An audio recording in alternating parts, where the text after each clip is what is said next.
had both been in bands together, our current band, and then we were in a different band before that, and that's how I initially met Jeff and Nate. So when the band we all originally were in together broke up, there were some differences within the band, but we all decided we wanted to keep playing together because we all got along. We were on the same page, so our connection together goes way back. And it's really rooted in music, which is cool. If you can survive a band together, then you can survive as business partners. Potentially. So far.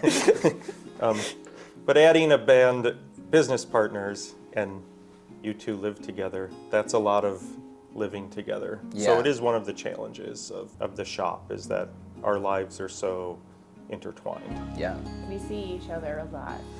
Spend a lot of time with each other, but I guess it works out. I guess we like each other. Yeah, it seems like it. Yeah, we're good people. Put that in. Yeah, so I think all three of us were kind of at crossroads in our professional lives, and the town itself also was in kind of a crossroads. This was right after the big flood in 2023, which swept through the downtown. So many businesses were out. And before that, Guitar Sam had closed. Yeah, and I had been kicking around this idea for a while of doing consignment-based instrument shop, and my original inspiration was the used instrument sales that were an annual event in Montpelier.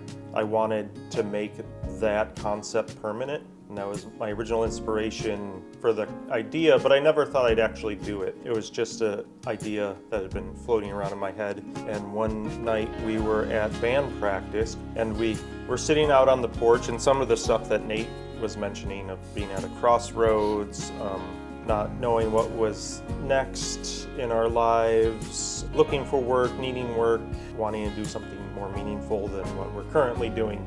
And I just kind of spit out the idea that had been floating around in my head, but I never really thought I would do it. It was just sort of an idea that I didn't think would ever take roots, but Nate and Mandy jumped on the idea and really wanted to go forward with it, and here we are today. We keep mentioning crossroads.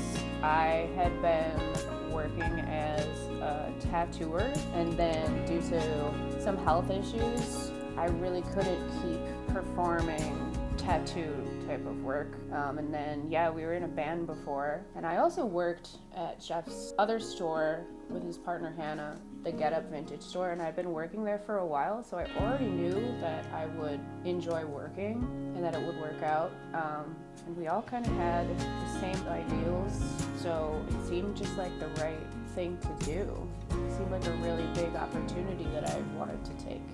Also, for a while we wanted to do the idea, but we knew that we needed something, to build it around.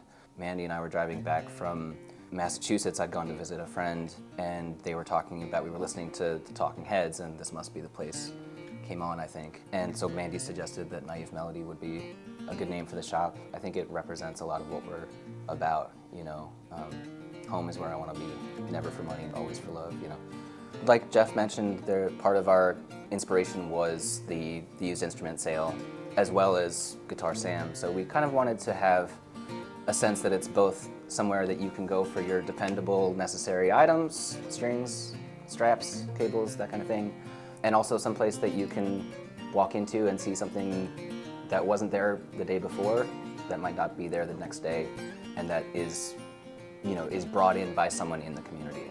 So we wanted it to feel local, and we wanted it to be dependable. So that's kind of what we're striving for. I wanted people to feel comfortable when they come in and not intimidated or afraid to ask about instruments or have any questions about that stuff. I wanted the community to feel comfortable coming into our store and being able to help on a level that seems familiar. Yeah, we wanted to build a community space, and we wanted to supply everyone, including beginners and people who are just taking an interest, don't even know what questions to ask.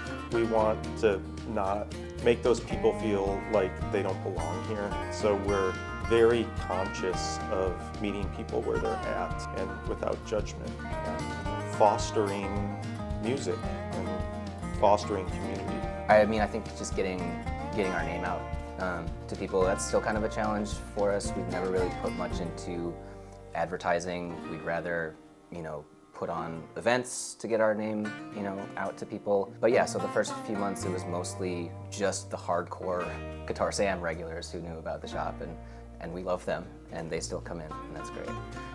But over time, the knowledge that we exist is a hurdle that we're climbing. But. I think the biggest problem for me was confidence, talking to people about instruments. I've worked retail and have always had doing music projects, but I've never worked in an instrument store. So the confidence to give your advice or share information that I wasn't 100% sure of, had to check and make sure I felt confident enough to provide people with the information they needed.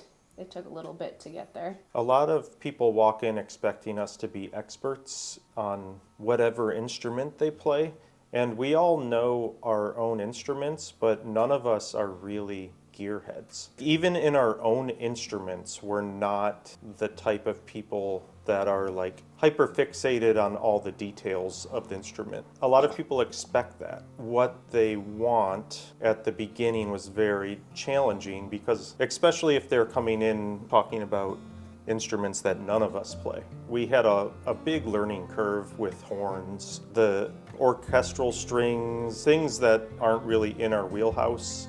We've done a lot of learning over the last couple of years. Yeah. And I think a big challenge at the beginning was we didn't have the answers for a lot of questions, and we didn't even necessarily know what to stock for some musicians. And we've slowly built up that knowledge over the last 2 years. So we've been growing, we've been learning. And at first we were naive, like our name says.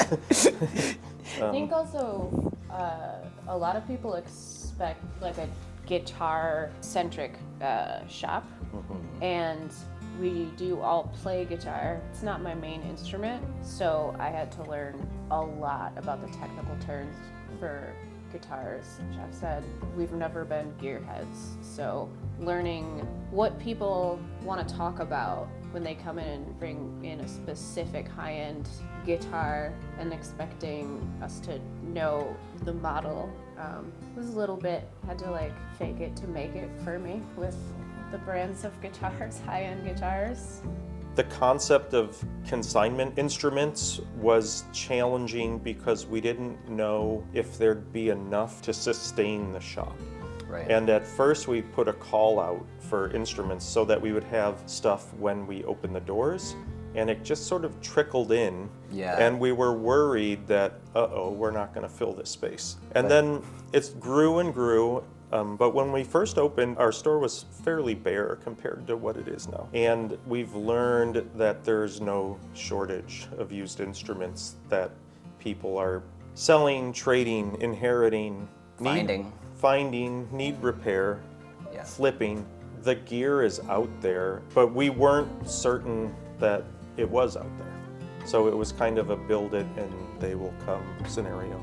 Yeah, like this though. Yeah. One of my favorite things to do ever in the store is to sell a first instrument to a kid. I think just the failure to teach music to children as a rule in America the last 20 years, getting political yet, is a huge failure. I think music is an essential part of humanity. I think everyone has it within them. So when I can, open that world for a kid, it feels amazing. Or for an adult.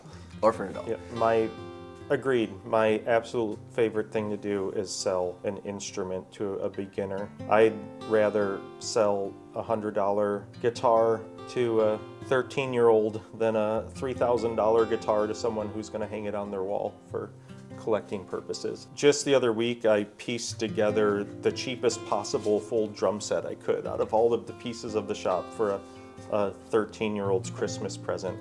And that was the most rewarding part of my month. It's why I really want to do this. It's to provide access to people who need something in their life. Music can be a lifeline for some folks. The music scene is a lifeline for marginalized people, for poor kids, for kids that just feel like they don't fit in. They can find a place. I remember being a middle schooler and buying a guitar from this hair metal guy named Jesse James at my local guitar shop. Not that his goal was to build community, but I'll never forget him. You know, I'll never forget that moment where like I was entering into something bigger than me and like finding my place in the world.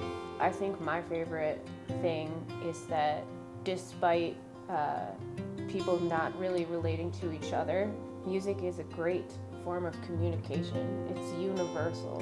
No matter what language you say, just hearing, certain songs or tones or melodies or things like that, you can all understand that despite where you come from, no matter country or background or upbringing.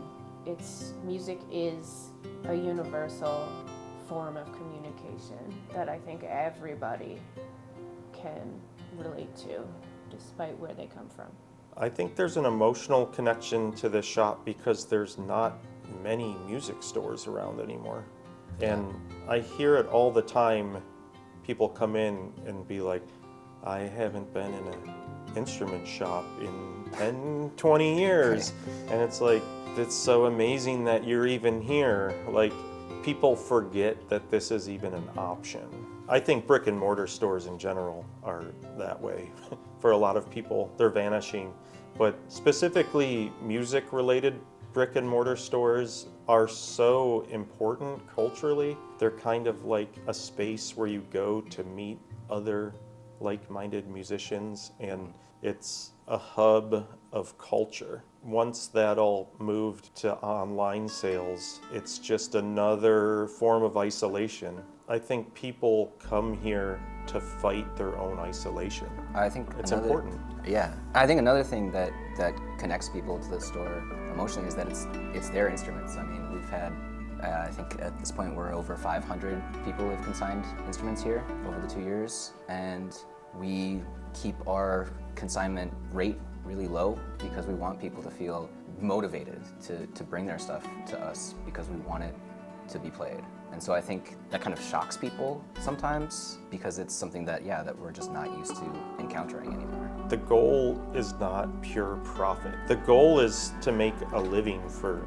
the people working here, but to not exploit anyone doing it. And that shocks people. When people hear we only take 25% on consignment sales, a lot of people are like, wow, really? That's amazing. And it's like, yeah, it's your instrument. It's yours.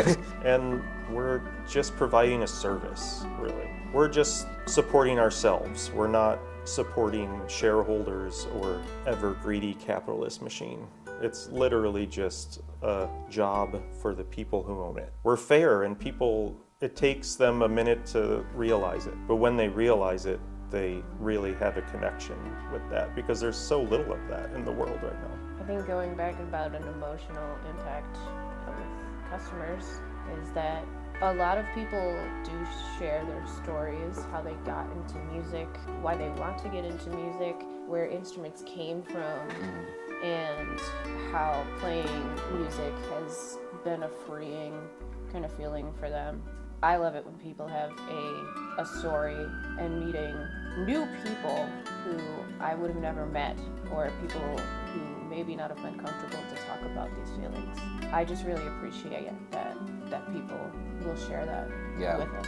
Yeah, we do kind of function as a bartender or psychologist sometimes too. One thing that gave us the confidence to even try this was knowing that Kevin had kept Guitar Sam independent and open for that long in Montpelier. You know, if we were trying to take the place of a guitar center, it probably wouldn't have worked. But people were used to having, a close connection with their instrument dealer, and so that's what we wanted to keep up because we are truly like standing on the shoulders of a giant with Kevin and Guitar Sam, I think. I feel very humbled and just appreciative that people see us as a necessary outlet. I feel a lot of joy when people say nice things about us or thank us for providing this stuff. I love the feeling when people share that with me. I feel just joy. Agreed. And Kevin's name is brought up. Kevin Crossett, who owned Guitar Sam, is brought up daily in here. People love Kevin. And we aren't Guitar Sam. We don't try to be, but we do fill some of that need for folks who need a space. But we don't try to fill Kevin's shoes. We don't do things exactly the same way, but we love to be compared to his shop because it was an amazing space. And I feel like a lot of people had a hole in their lives in the years that there was no instrument shop in Montpelier. Us included, part of why we wanted to do this as well. People tell us that we've helped fill that hole a lot, and it feels great. It's a huge reason why we're doing this work. Love you, Kevin. Yeah.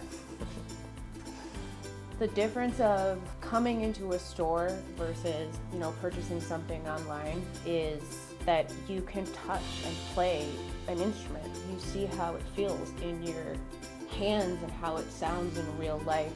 You can find stuff online and read all about it and watch reviews about them online, but it's never going to be comparable to getting your hands on something and testing it out and knowing that this is something you're comfortable playing with and that you're interested in. And we get such unique things that you can't find online, or you would never even think to search for online. So if you were going online to buy an instrument, you're gonna think, what instrument do I want? And you're accessing like what you know about instruments. But if you walk into a store, you're seeing things that you would never have thought of. You get to pick them up and try them and be like, this really speaks to me. You're limited if you go shopping online, extremely limited, but the world's wide open if you're in a physical store. I think it's also, Jeff touched on this a little bit earlier, but it also it gives people a reason to leave the house. And y'all, we need to leave the house. It's really important to get out and walk around and be in the community. And if you have a music store that's open to the public, you can walk in and you can play an instrument.